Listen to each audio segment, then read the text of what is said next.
All right, and welcome everyone to, let's see, this is the May 31st version of Be the First Stone. So, really glad that everybody is here. We have new members, although they're not here, but I knew that they would not be here.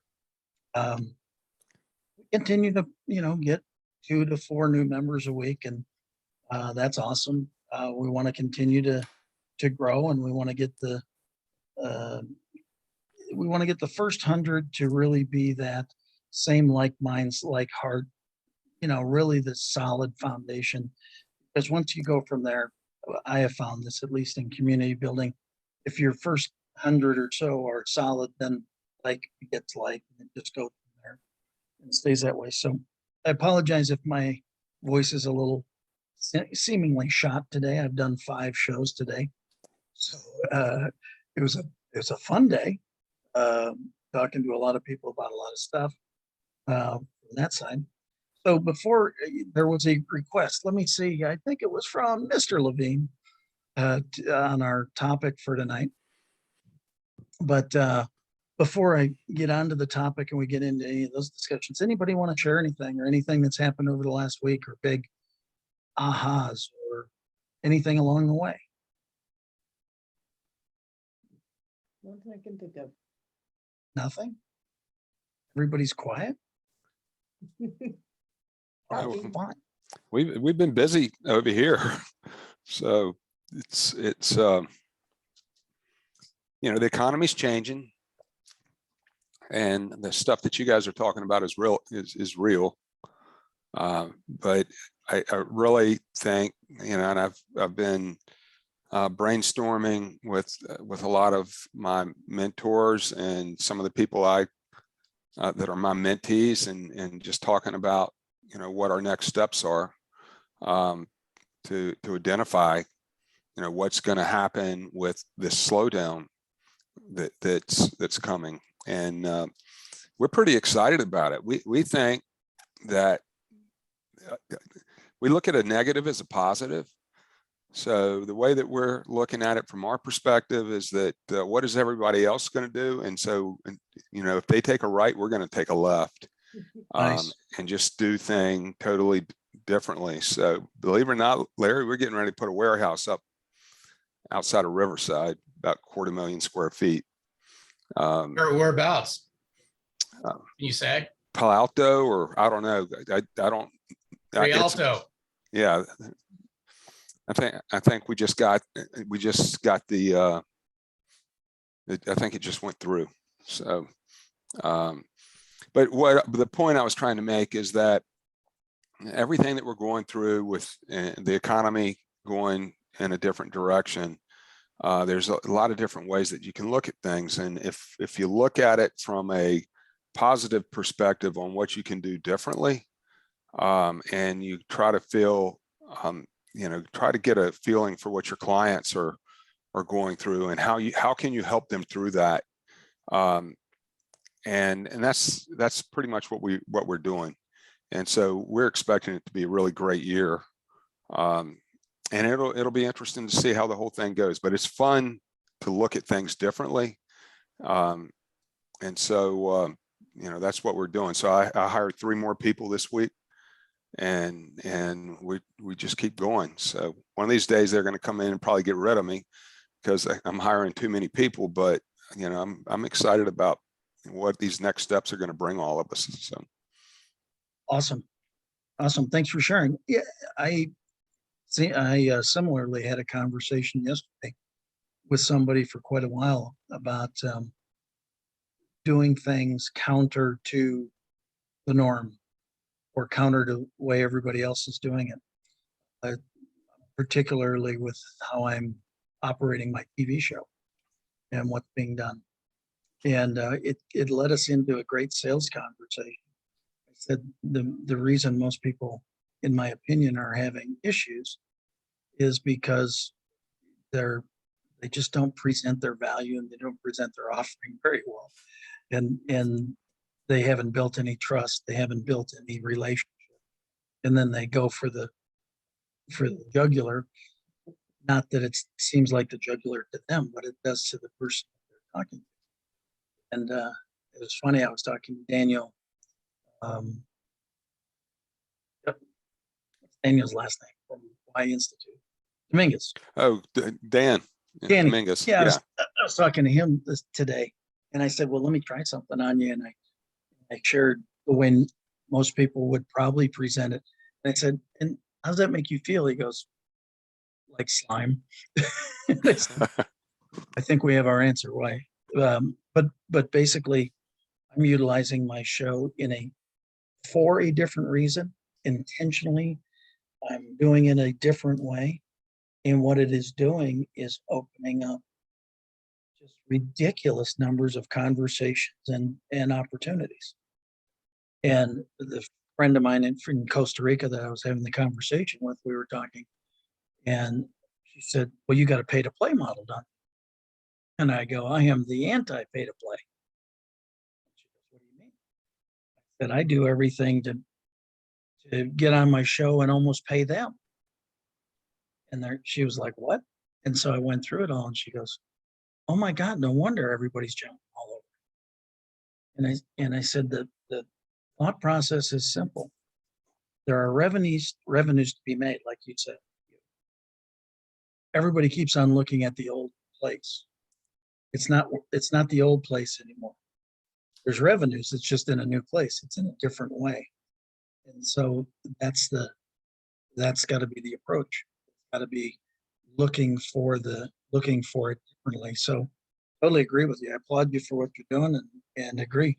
Those who stay aggressive are going to do well. Those who do this whole thing, pull back and Oh, you, And, oh, you. Well, Yeah. I mean, and you and I have gotten into this conversation. We got into it last week. I think this is the time that sales leaders need to really coach up their salespeople, especially in times like this, because people will buy things. they have to. I mean, you don't like it. You want to make sure that you get the value that you're due. You want to make sure that you're not taking advantage of, but you still got to buy. You still got to do the things you got to do. So totally agree. Because this is the time where selling is actually more important than ever. This is how we push money through the economy. Well, and you're pushing it through the economy, and it's really not a sale. It's really not sales as much as that you're trying to help the other person figure out how they can create more revenue for themselves. And if they're smart, they're looking at it from a different perspective. Well, and if you're smart, you can present it to help them see it from a different perspective. Right. That's where the key comes is gaining the education to experiment, to do it a little different. So totally agree with you. And if it's, Jim Packard's not here because I think he has a conflict, on most of these nights, but I was on the phone. I was on a Zoom meeting with Jim. If you guys haven't met Jim, reach out to him. He's just a great guy. But I also had George Campbell on there. So that's the 80-20, if the consistency chain that they have. And to listen to those two talk about, the 20%er versus the 80%er, and how an 80%er does it versus a 20%er, it's pretty neat to listen to. And it's the 80%ers typically are, they're lost, and that's, we've got to make sure that we're in that top 20, but then out of that top 20, and then this is where I look at it, is how do you get into that top 20? And now you do the 80-20 out of the top 20, and now you get into the top 10, and how do you do the 80-20 out of the top 10? So I'm always talking to my team. It's like, okay, this is the way we're going to break it down, guys. We're this 80-20 thing, I get it, but we're going to start breaking it apart, because I want you guys to all be in that top 20. And I want you to, we're going to figure out how to do that. I'll say that one of the things that I've learned, and Liz, I had such a great conversation with you last week when you talked about the way that you did your, shopping model Good job, And, Vince. you know, you've got to tell the team about that, because I was sitting there listening to it and I was like, wow, that was just incredible. But you've got to tell that story, because you came up with that kind of out of the blue. And it is, you know, I was sitting there listening to it, and it's hard to get me excited, right, Larry? But when you brought, you know, your secret shopper part of it in, I was like, okay, how can I use that? So you got to tell that story. And I talked to Jim today, so thank you for that connection. Oh, great. So, but you got to tell your secret shopper story. Come on, Liz. Yep. I'll tell it if you want to hear it right now. Sure. No, Okay. I want to hear it 3 months from now, Liz. Okay. Well, I am so good thinking on the spot, but I didn't realize how good I was till this happened. And I was speaking at a women's conference 8 years ago, and the topic was on opening is the new closing. And a lady from a law firm came up to me at the end and she said, "You're not going to believe this." And every time someone says that to me, I know I got to hang on to my hat because something's about to happen. And it sure did. And she said, our law firm yesterday was talking about how crappy our attorneys are at closing. And in my talk, I talked about how that is the complete opposite. If you don't know how to open, you'll never close. So long story short, she gets me in front of the managing partner of this big law firm here in town, a family law firm. And we were talking about the consultations and how people were leaving saying, well, thank you, but I'm going to go talk to someone else, or you're too expensive. And all their marketing money was going out the window. So the managing partner says, well, how do you figure out what needs to be fixed? And this thing dropped into my body. And I said, well, how about I do either a mock consultation, or I could secret shop one of your attorneys. It was completely half-baked, but it came out fully baked with all the bells and whistles. Everything was already in place, and I had never done it before. And then I was going to do it for free, and he says, well, what is that? What's the fee on that? Popped in something else, told him what it was. He said, all right, let's do that. And it was born, my secret shopping for law firm was born in that moment. And 8 years later, I'm still working with the same law firm. And it's so much fun. I love taking on a different persona. I changed my name on my Zoom call.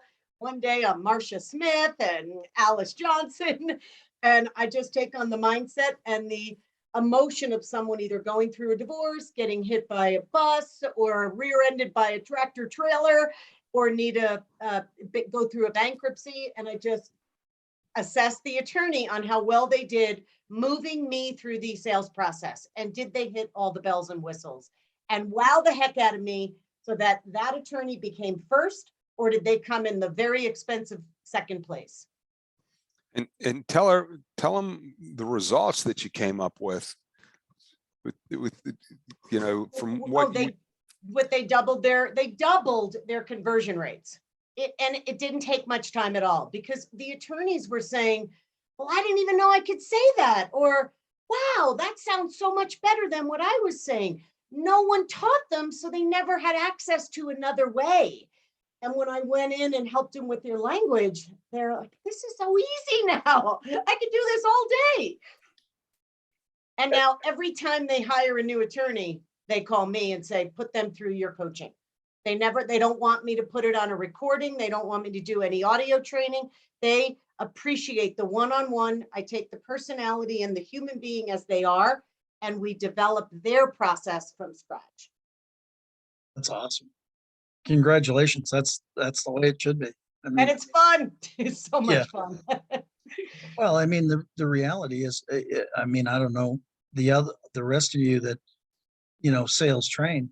I don't know if you've ever heard this before. You're talking to somebody who's an industry veteran. Oh, what can I possibly learn? I know I've already done this for 30 years. Or the other one is, well, you don't seem to understand. I'm a chiropractor. I don't sell.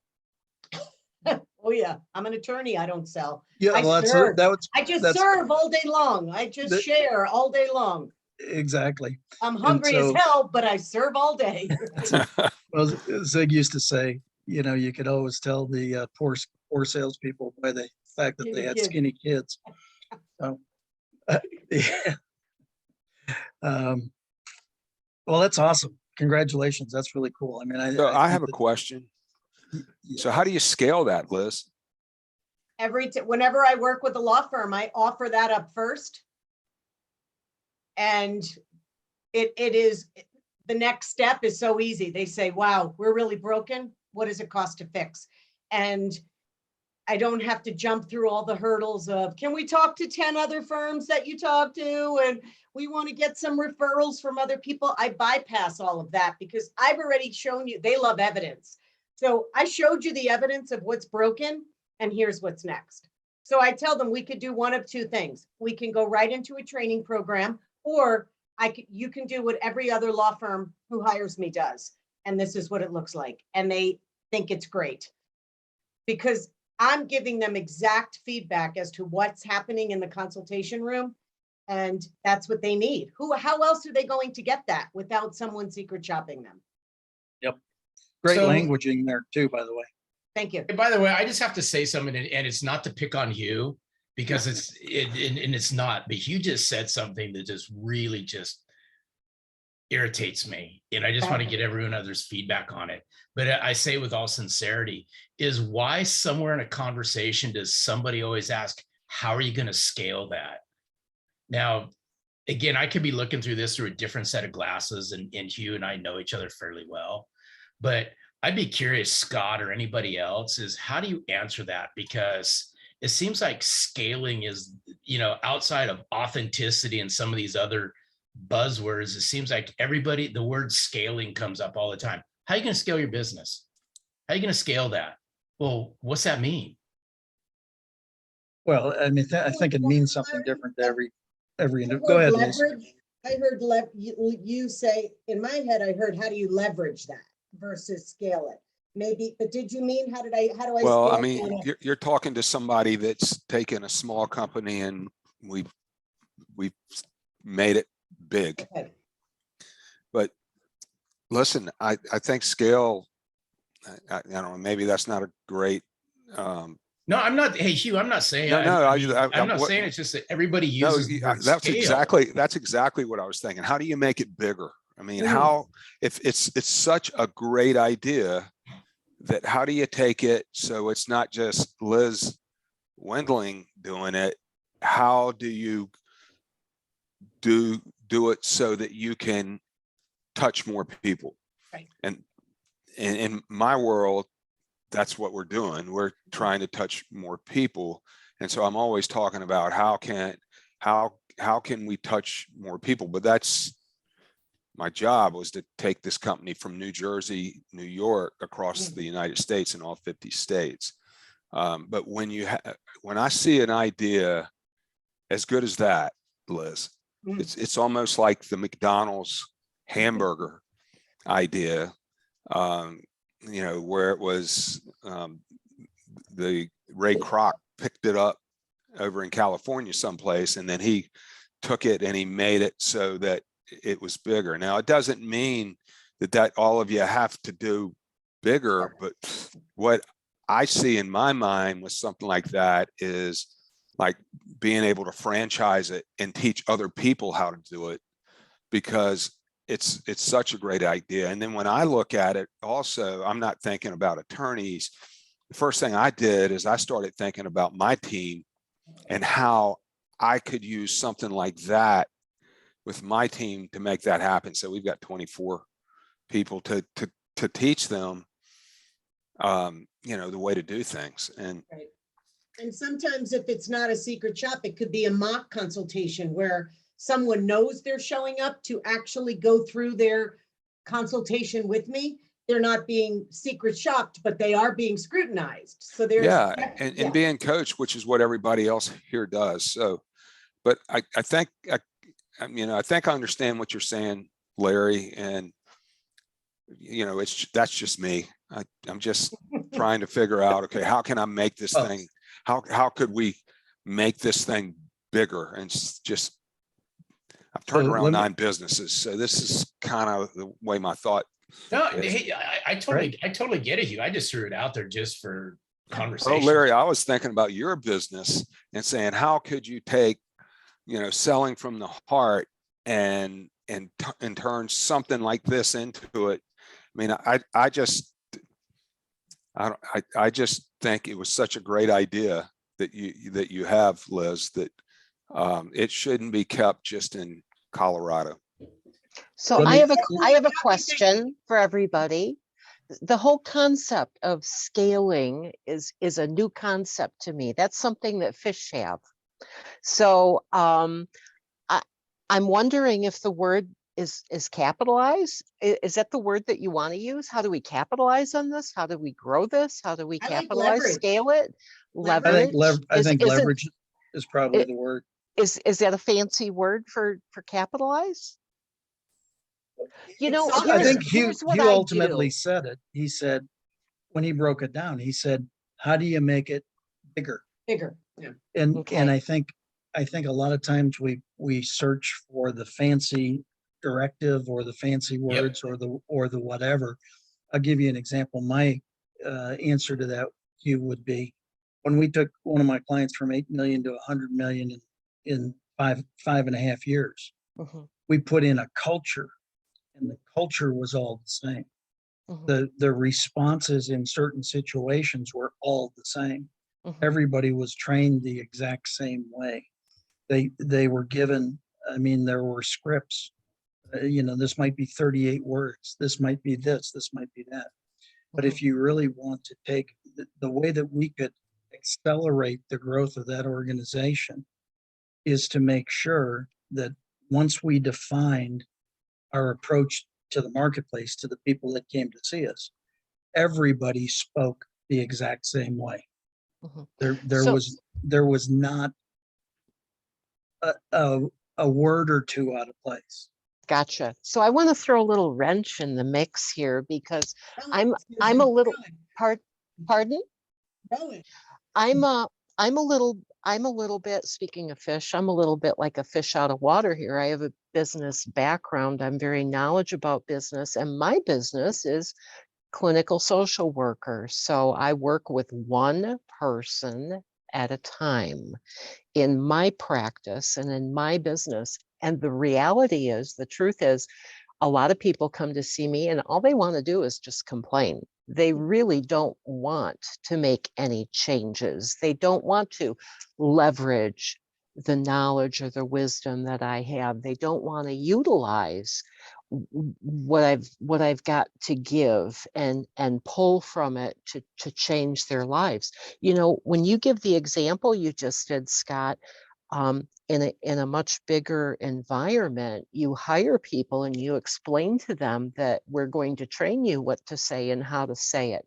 And the first person that comes in and wants to adapt their own little spin on it, they get a little discussion about, this is what we want you to say, and if you don't say this, you aren't a good fit for here. Well, how do you explain to somebody that you aren't a good fit in life? Because that's Well- what I'm doing. And Sure. and when I hear how do we scale that, it always goes back to the individuals and the culture. I mean, you use that word culture, and that's what it is. It always goes back to the culture and a person's willingness to be part of the culture. Well, and I- Absolutely. And just as an example, so in that example I gave was very specific to a task that was set at hand and a plan and a goal to explode this company. Mhm, And so if you wanted velocity, if you had to take away variables mhm, to ensure that you had velocity. We actually trained in advance of hiring. We told everybody up front, this is the way we do it. mhm. And if you choose not to do it this way, we totally respect your decision, but you will not work for us. Mhm. There's not because we have a plan to create this velocity to grow this company in certain things. So I share that from the standpoint of each situation is different. And for you, you're not trying to grow them, nor do they want to be grown. They want to solve their issue or live a more fulfilled life or whatever. The basic in any presentation still comes down to what's in it for them. What do they want? What do they need? And what is very aptly identified is the fact that they, in certain situations, were not responding well. She found very quick thinking on her feet, found a way to help them, number one, see that they weren't responding well, find a better way to respond, have more consistency with that response, and therefore have greater success. Mm. Now, how does Liz spread that through other organizations? Well, first of all, she's got to have that desire to do that. Right. You know, you, people sit there and say, would you like to do more events? When I was doing 288 events a year, no, I really didn't need any more. Mhm. I was pretty full. It was good. Right. So but people still try to imply or impart their desires into your situation. Always. Premature prescription is not good.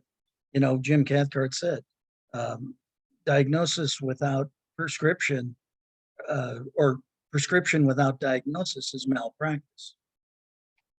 The reality is, how many times does a sales professional, which is all of us because we're communicating a message, how many times do we go in with a preset concept of how we're going to make this thing work, only to, not be received very well because it is so foreign to the person or their needs or desires, right?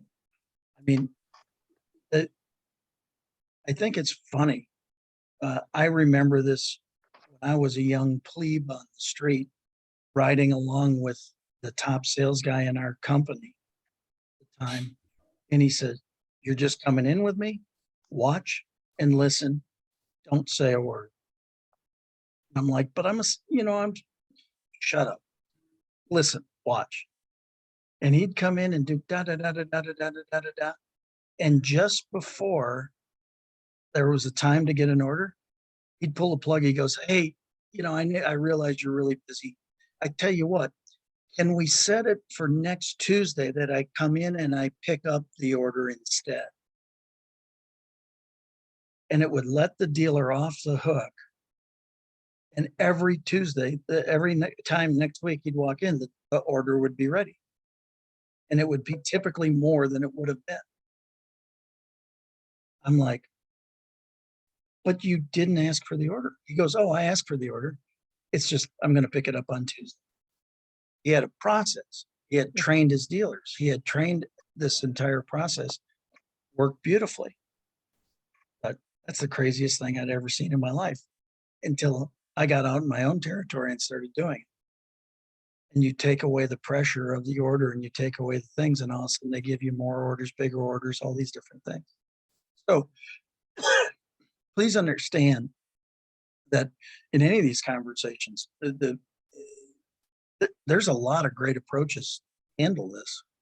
Just understand that if you're having a difficulty or a challenge in any one particular area, bring it up, because there's some great genius in this group, as you can already see, that are able to share different and varying views. This presentation of anything is not a one-size-fits-all cookie cutter thing. In fact, the more that it can be like that internally, without you showing that you can come in and ask a few questions and all of a sudden go down a path that you're comfortable with, that works very well, the better off you're going to be.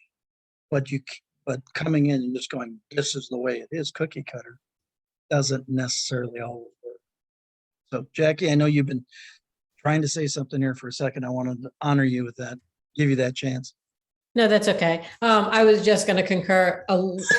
Well, if a lot of you I know have done the YOS, so I'm assuming Hugh is a visionary. Larry is about clarity. I've actually worked with Liz in my past profession, and when Hugh said something about scaling, the only part I could see scaling is being able to have someone go in as a secret shopper, because Liz is so amazing at her craft of words. The only other person, and I'm not saying this because I work with you, Larry, but you're great at finding verbiage as well that other people don't think of. But Liz is incredible at doing that. I'd been in the insurance space for 10 years, and I had her come into a team that the leader was very transactional. And it was like she had always been in the industry. I'm like, how did you come up with that when I've been in this industry for 10 years? And it was like right there. But the way she verbalizes things was just absolutely incredible to help my team grow. So anyway, I just want to share that. No, I totally agree with you. That's why I said, if you notice, Liz has got some great, she had some great languaging in what she said earlier. And it comes back to what we talked about either last week or the week before about value and how do you get value ahead of whatever. I mean, I don't know if you caught it. It was really simple, but it was like, pay me, Yeah. pay me. I mean, her statement was, well, when other firms hire me, this is what happens. It's a very simple little, you hear it or you don't hear it. Mhm. But that's a value add statement. When they hire me, means I'm not learning how to do this. I am a professional at Yes. So, yeah, totally agree. Great point, Jackie. So we Awesome. just need to clone a lot of people that are on this call. That's all. Yeah, and I always wonder how much can be taught. I mean, that's what I try to teach. But one thing you can't teach is desire. And so we all have a different desire of where things need to go. And, but you can't coach. My dad used to say, he was a football coach. So he used to always say, Huey, you can't coach desire. And so we all have a different desire of what it is that we're trying to do. And in my YOS is I'm very different. And my mind is working at, 4 or 5 years, down the road. But how do you teach that to people to look at things from a different perspective? So what Liz is doing is just, it's just incredible. You got me thinking. So whatever you said has kind of opened up something in my mind to start really thinking about that. So I appreciate that. Well, I appreciate it as well, because, I'm actually putting some training together for my team, because I've felt like, okay, maybe I really don't know what they're saying. And maybe I do need to have some type of secret shopper, go in and find it out, because Yeah, I tell you what, that part never hurts. oh my Finding out what gosh, my owner and I are really close, and he always says, hey, if you don't know how to close, you don't know how to close. And I disagree with that. I think you can Wow, teach yeah. closing Right. to people. And I always say, but David, we never close, right? He said, well, what do you mean? I said, we're always opening. I have never closed. That closed means I'm closing the sale and I'm moving on to the next person. I'm opening this opportunity for us, and we're going to figure out what else we can do differently for each other. So, Yep.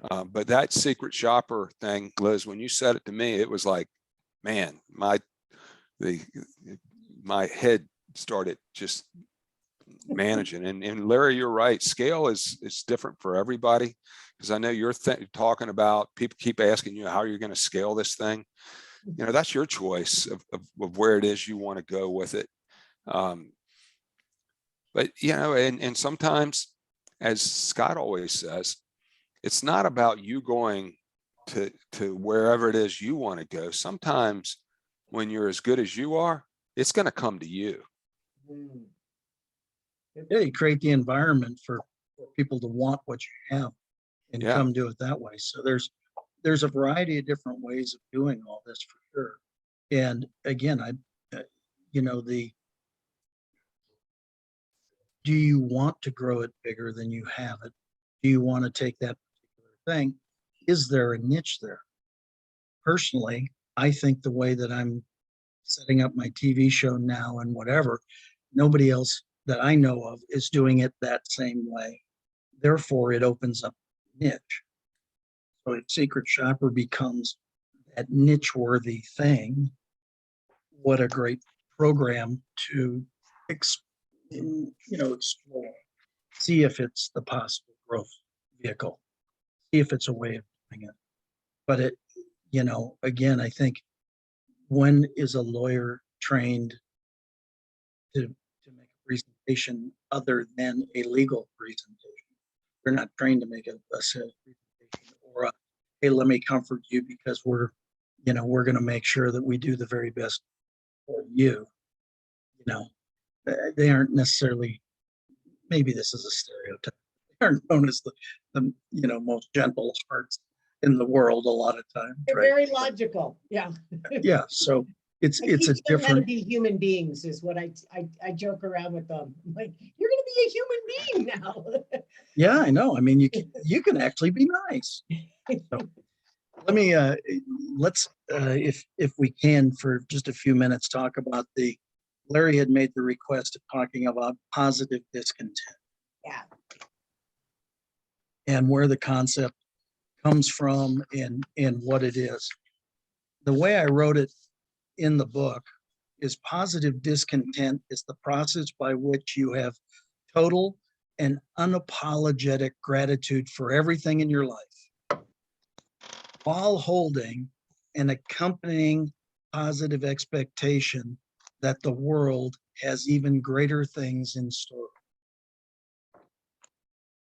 So let's go break it apart a little bit and discuss it and address it a little bit.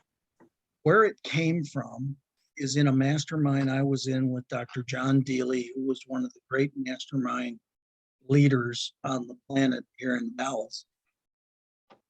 But one of the things that we would do when we had our mastermind sessions is we would have to do a first third, middle third, third third of our life, biggest events, how we got to where we are, what we felt was things that really moved us in our careers or our lives, and then give the 10 rules of life. What are your 10 rules of life?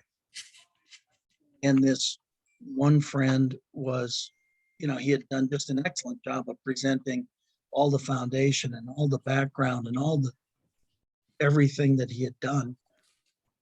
And as he was reading his 10 rules of life, and while the mastermind, hot seater was there and sharing all this, we were supposed to be quiet.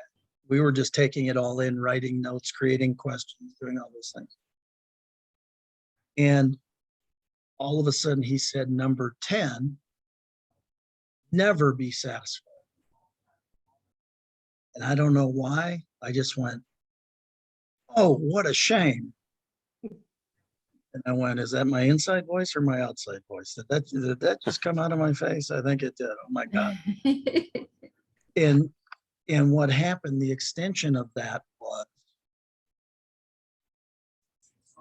well, how do you ever enjoy any of your success if you're never satisfied? To have that as a rule of life seems pretty hard.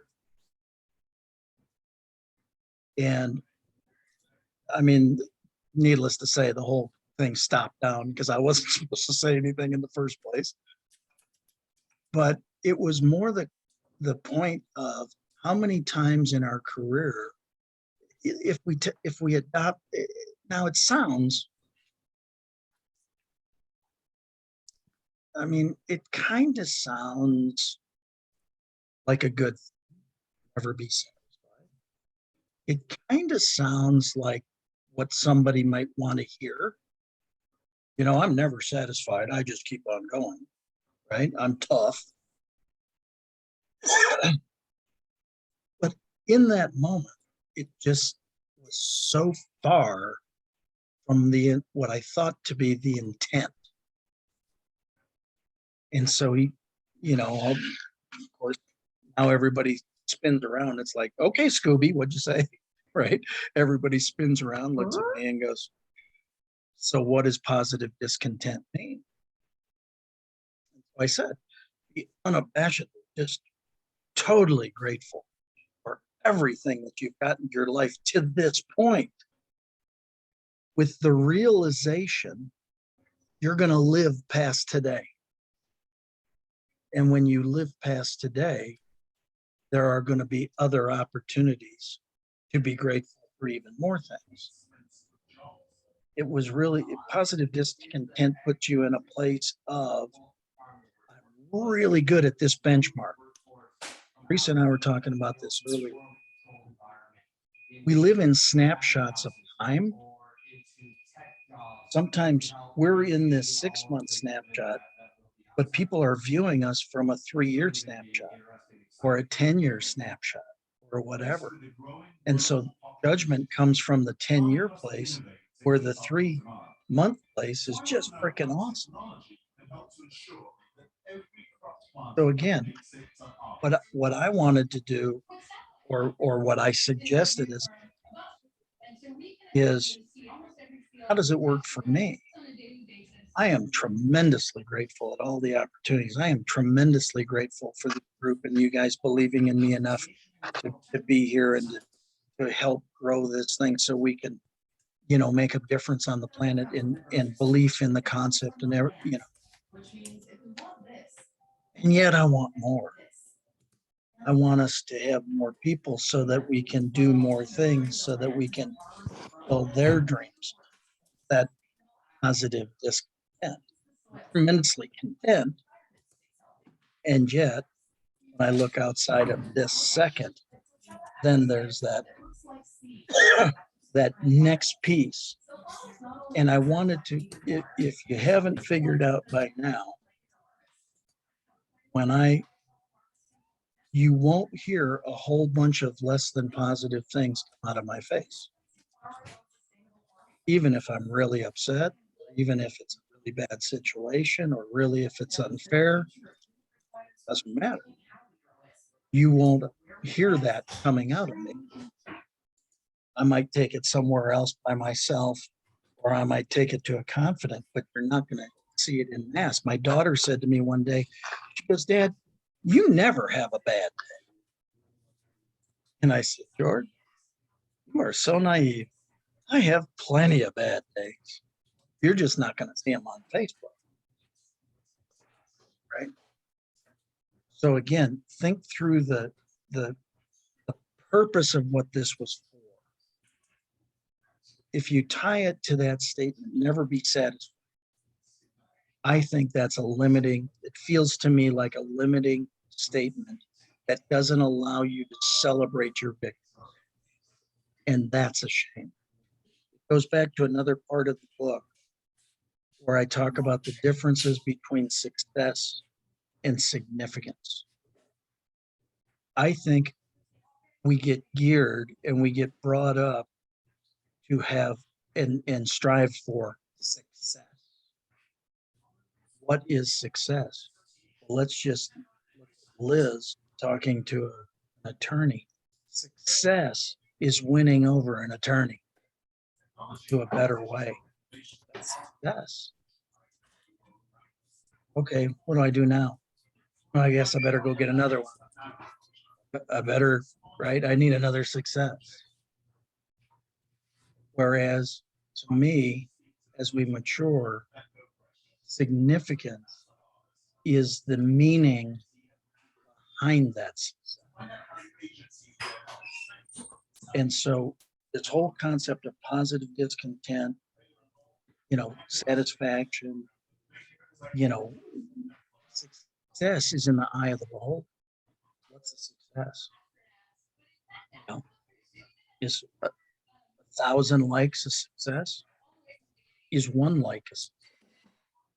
You've heard me say it, I don't know how many times already in these calls.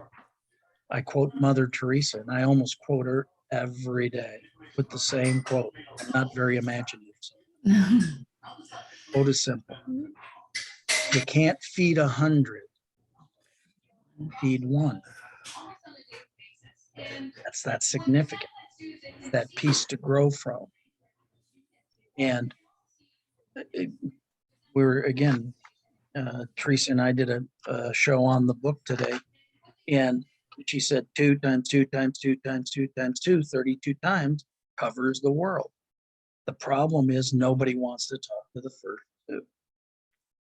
Those are both similar concepts in my mind. If you can't feed 100, feed one. If you 2 times 2 times 2 times 2 covers the world, nobody wants to start with 2. They want to start with the 1,000 or the 10,000 or whatever. So for me, positive discontent becomes a jumping off point to the next level, to that next piece of significance. It recognizes, hey, time to congratulate, high five. Oh, now what do I do? Okay, time to get back after it. I've celebrated, I've recognized it, I've gone from there, and then I move forward. So that's a kind of a deconstruction of the concept of positive discontent. Larry, does that fulfill your desire or question on that? Yeah, I mean, what I like what I like about this, it goes back to the very beginning when we were talking about, Liz was saying it's not how you close, it's how you open. And I go back to this.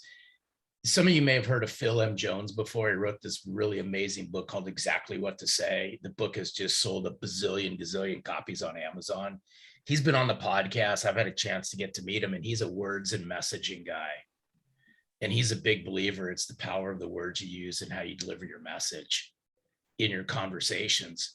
And when I hear positive discontent, it's just for me, again, it's just a play on words as far as never being satisfied, but you're framing it instead of never being satisfied has negative connotations to it.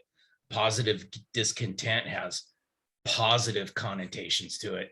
Because then right below like page 153, where you really start defining what positive discontent is, you have a great quote or a great equation that kind of ties this together from what Jack Canfield said.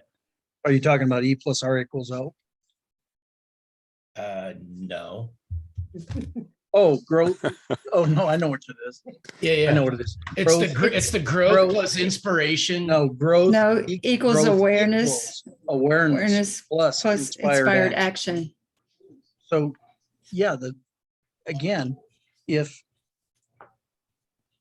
our desire is to grow, how many of you want your business to stay? None. How many of you want your relationships to stay? None. How many want anything to stay? None. Nobody naturally. That's not a wanted or given position. So it's a simple equation. Growth equals awareness. To know of, awareness is knowledge of something. Awareness plus inspired action. So if I now have new awareness of a way to do something, I purposefully tried, I purposely worked, purposely eliminated the word try there. I purposely worked to congratulate Liz on her saying, when firms hire me, now there isn't anybody on this call that can't use that statement to their benefit. That should be the conditioned response. Remember when I said last week, we were talking about exchange of value. I said, well, the company that we grew from 8 million to 100 million in 5.5 years actually paid me 4 ways. They paid me a retainer, they paid me as a speaker, they paid me as a trainer, and they paid me as a consultant. That's my version of saying what Liz said. Right. Languaging, the quality of your business, the quality of your life, the quality of your relationships equals the quality of your communications. Word choice is phenomenally important. Hey, can you back up and repeat that, please? Which part? That- Some about the quality of whatever The you just said quality, 30 the seconds ago. quality of your life, the quality of your business, the quality of your relationships equals the quality of your communications. Thanks. So if you used to get the person that would come in and you'd say, dude, you're talking like you got marbles in your mouth. And he said, well, that's just the way I talk. But you don't seem to understand. You're conveying something without words. Let's go back to the communication model. Does everybody know about Dr. Albert Maharabin's 1977 UCLA study on nonverbal interpersonal communications? Have you ever heard of it? Yes, I have heard Okay, that. some have, some have. So let me just give you the foundation of what he found. Now, this could be, the numbers could have changed slightly. The numbers could have changed a lot. I don't believe they have. But the conclusion of the study was 7% of your communications is the words. 38% is the tonality behind the delivery of the words. And 55% of the communication was the physiology behind the tonality of the words. 7, 38, 55. So now let's think this through. That's in the book too, right? I think so. Yeah. Yeah, Definitely and sounds you like can something- you can Google that and all the pictures will come up. So That may have made sense in the 70s, but I don't think that is the truth anymore because we do so much emailing and texting. We're missing 56% of all that other stuff. There you go. bingo. Bingo. Do I win a Winner, prize? winner, winner. That's the And point. see, and that's why, and we just talked about this on the podcast today. By the way, Liz, we recorded a podcast with Colleen Stanley. Freaking Oh. amazing. But we were talking about the same thing. And this is why they need to teach this stuff in school. Because you can't believe this. I actually teach this in 4 chiropractic colleges. Wow. This concept. And it's because here's what's happened to our society. When we start, and I'll even use the bad joke I use at the college. When we start texting, we are using what? 100% words. So that's 7% of the communication ability, right? And then we went away from words, we went to abbreviations, right? My 32-year-old daughter, her BFF means best friends Her forever. best friend forever. Mhm. At my age, when I say BFF, best friend fell. So the whole point is we don't even use the same abbreviations. Mhm. My that just means 90 you're getting old, Schilling. no, my 90-year-old Hey. mother-in-law used to send messages to my wife, somebody just ran over the cat in the front yard, smashed him flat as can be, LOL. And I mean, it was just so incongruent with what the statements were, and then LOL. And finally, Peggy goes, Mommy, what are you doing? I mean, laugh out loud? Really? After the cat got smashed? And she goes, laugh out loud. I thought that was lots of love. And so again, here's what's happened to our communication. This is why I say, and I'm very, trust me, hire an older sales trainer. Why? We still know how to talk to people. The fact is, the reason I can be tremendously effective older is because I understand this 7, 38, But let me give you an example. Hi. Hi. Hi. It's all the same word, but the communication is totally different. And so that's why these words are so important. You know, if I say to somebody, you know what?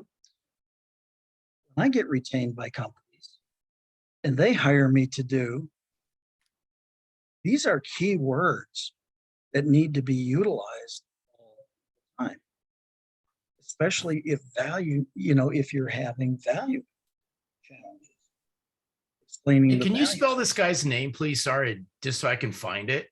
I think it's M-A-R. Has somebody found it that could drop a link in chat? I'll- or I'll something? send it get to you. you, Larry. I actually have Yeah. it on my LinkedIn. Yeah, send it to Yeah, me too, Hugh. So I have. I'll send it over. But here's the point. Okay.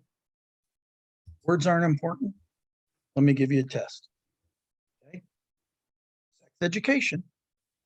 In our schools, we're going to teach sex education. Okay. Or in our schools, we're going to teach sex training. Difference? Huge difference. And people don't recognize when they say, my speaking mentor, I paid him a lot of freaking, the first 90-minute presentation he watched of mine, and he debriefed me. He said, remember it? He said, take out a notepad. I said, yes, sir. He said, remember at minute 38 when you said appropriate? Yeah. He said advantageous would have been a better word. I said, okay, what else? He goes, that's it. In 90 minutes, there was one word that he felt so critical would have totally changed that presentation. And so what it did is it trained me to hear when you guys say things, I hear that word. I've got oh, that's one that'll make them money. Or, oh, that just cost him the deal. I hear it. When I travel with a salesperson, or I listen to a sales presentation, or I listen to somebody on stage, they got him, oh crap. Don't say that. Exactly. And most people don't understand what they said. I don't know. Before I chose John Childers as my speaking mentor, the guy that I was going to pay him $25,000 to be a protege of his. And I just so waited for him to come on stage. And I was so ready. I had a brand new American Express card, just ready to put that fee on there. And he was going through and he said, the reason I need you all to become my protege, because after all these years of everything I've accomplished, for the first time tonight, I'm speaking from my heart. And I truly want to help you be as successful as you want to be. I'm done. What did he say? First time. He had a car accident 7 months earlier, almost died. And he said, this is the first time I've been back on stage. And so for the first time in my life, I'm coming to you from my heart. First time I'm being real. He was real. I was out. That's awesome. Right. That's my point Wow. is that when we get into these things, that's why for me, and Larry, you're right, positive discontent. Discontent is, prefer to have it modify, get better, do something different.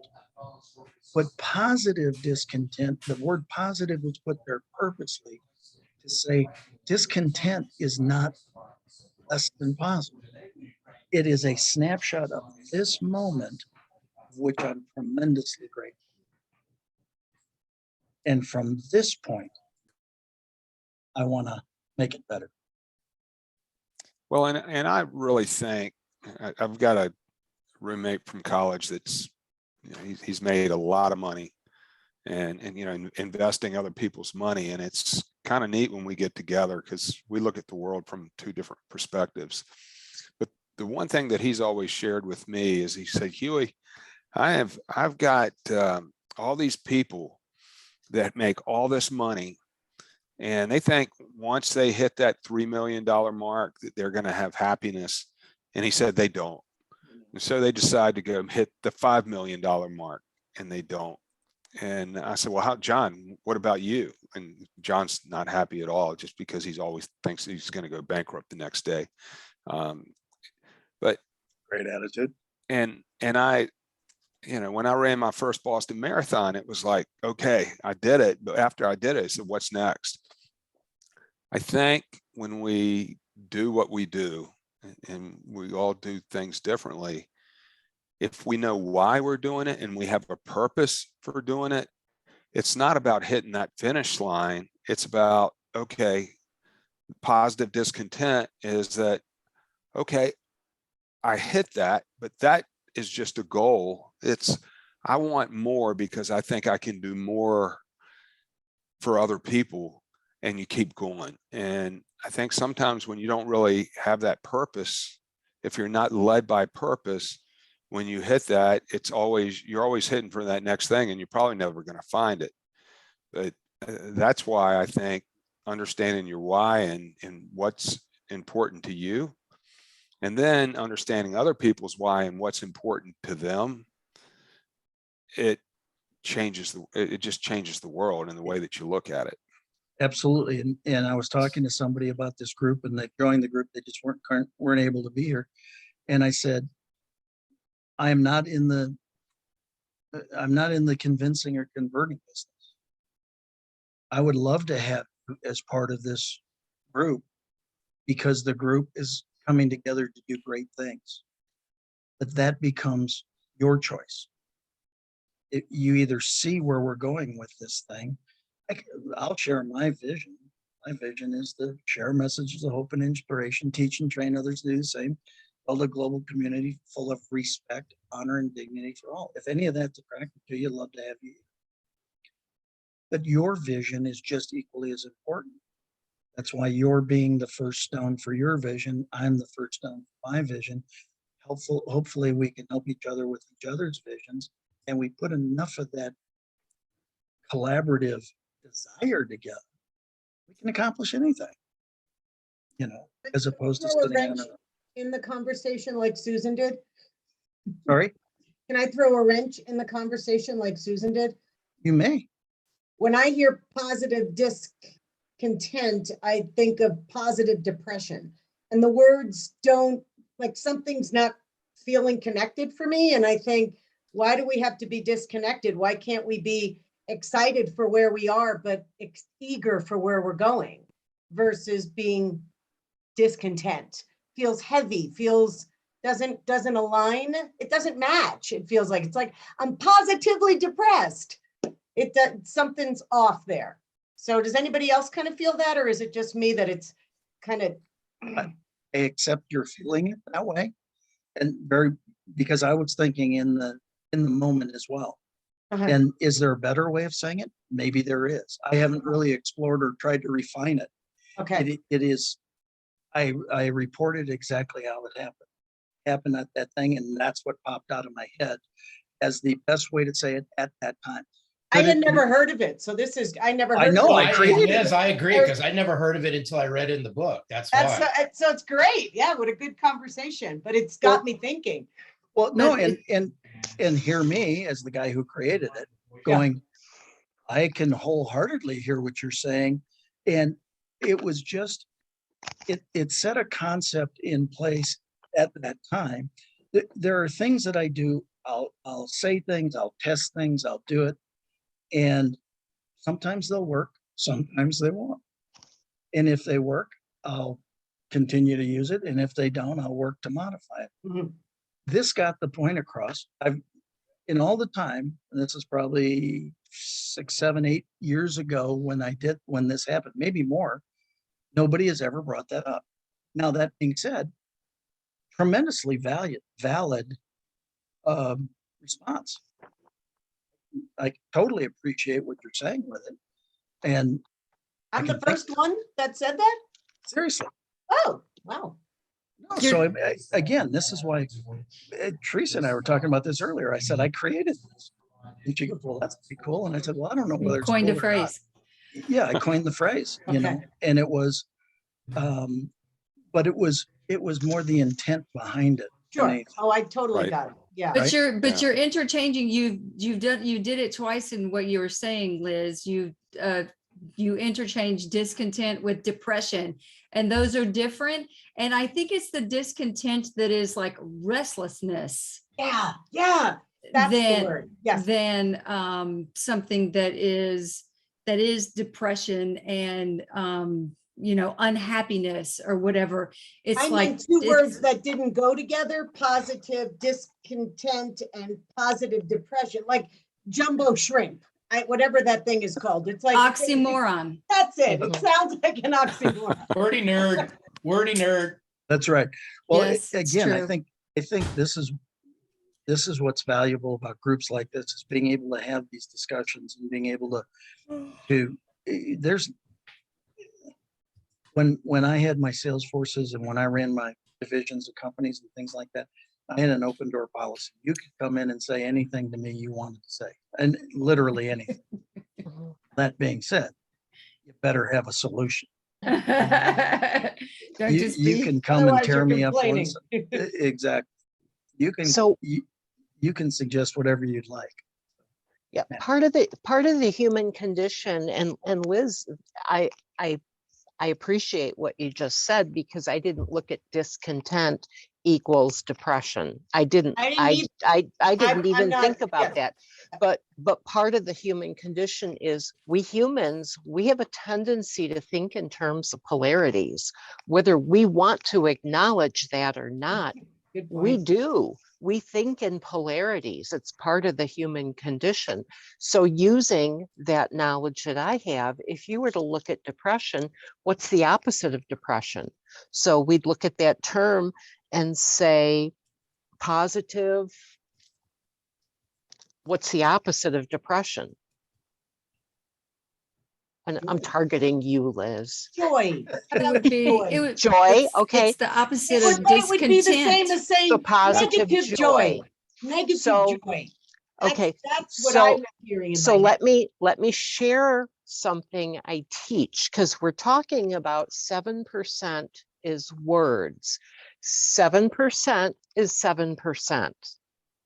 Okay, it's a Yeah. small figure in comparison to tone and physiology.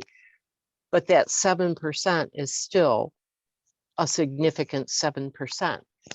Did you know most people who will come in to see me say, I want to be happy? And it's my job as a clinician to explain to them that they're attempting to make an emotion a goal. Ooh. How, doesn't it sound nuts? I mean, to make an emotion a goal? Yeah.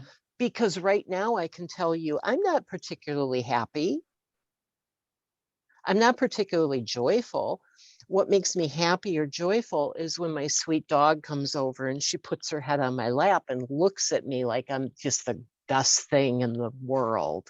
You know, that brings me a sense of joy where I feel it deep in my heart. Happiness is fleeting. Yeah. So I think that we need to give that 7% the significance it deserves. And I love that you brought that up.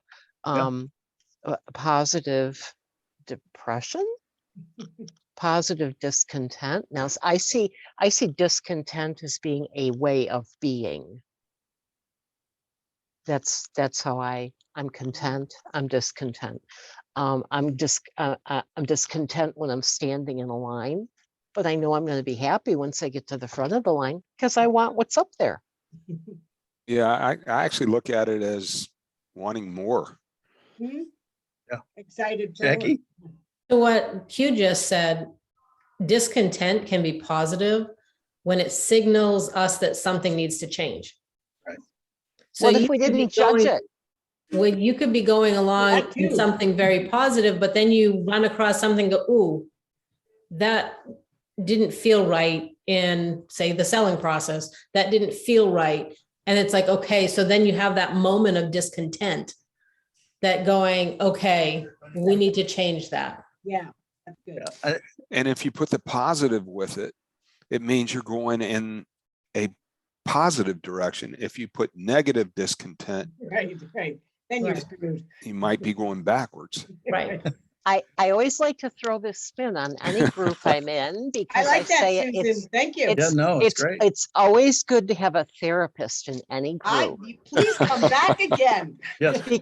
Because positive and negative, those are judgment words.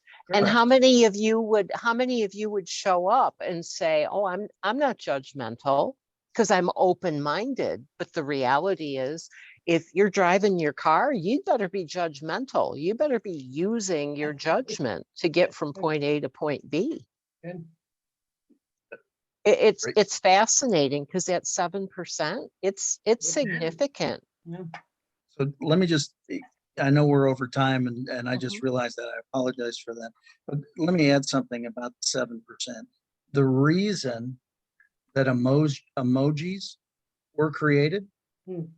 is to give you the 38%. Hmm. I hate you. Happy face, happy face, happy face. Now, which one is it? So again, the point is whether the numbers are exact or not, Right. somewhat irrelevant. The point is, it's a combination of physiology that I am so happy and excited to be here tonight. This group rocks. Oh my God. I can't wait till next week. Now, what is it? Well, you're not believing a single word there. It's not the way it works, right? So the point is that all of this plays a part in the reason I love groups like this and I love these conversations and different things. You know, it's the intricacies. It's not the stuff that everybody does every day. That's not what makes the difference. It's the little piece, the little word, the little thing. For the first time in my life, I'm coming from my heart. What did you just say? You've been taking people's money for years and what? And I would say that was a strong 7%. Yeah, trust me, an expensive 7%. Yeah. a tremendously expensive 7. My point is, that's what, and again, we've each been trained up uniquely and we have our own opportunities here. I want to use the talents and capabilities I've been granted to be the greatest service to the group and as we go forward with all of this. And so I love the idea of discussing some of this stuff. Yeah, I'm not sitting there going, oh my God, it's, here I am. This, my Hi, words. Teresa. Night, Teresa. Nice, Teresa. Good night. She's had a long day. She's been working with the government to start today. Yeah. Good night, It everyone. was a And then me wonderful later. conversation tonight. Absolutely wonderful. Yes. Mm, Good Thank night. you. Well, and I mean, this is the fun, we've got, it was funny because when Larry said he wanted to discuss that, because then we talked about, and we never got to it, but the 8 questions on how to handle a disturbing or troubling situation. Because you want to get into some specific things on how to drill through it. I was sharing with somebody that I was going to take a picture. There's probably about 15 feet of manuals from not from even from all my mentors, from some of my mentors, all the training programs, all the stuff I have permission to use. I've either been certified or gone through. Any and all of that is up for us to be able to discuss, utilize for the benefit of the group. How do we just rock on, and make this happen? I think it's been a fabulous discussion. Thank you all. It's great. Thank Thank you. you. See you next week. Everybody got to roll. Bye-bye. yeah, me too. Good night. See Thank y'all. you. Thank you all. Thanks Thank for you, Scott. everything. Thank you, Thank Scott. you, you. everybody. Thanks, Yep. everybody. Thank you. Bye-bye.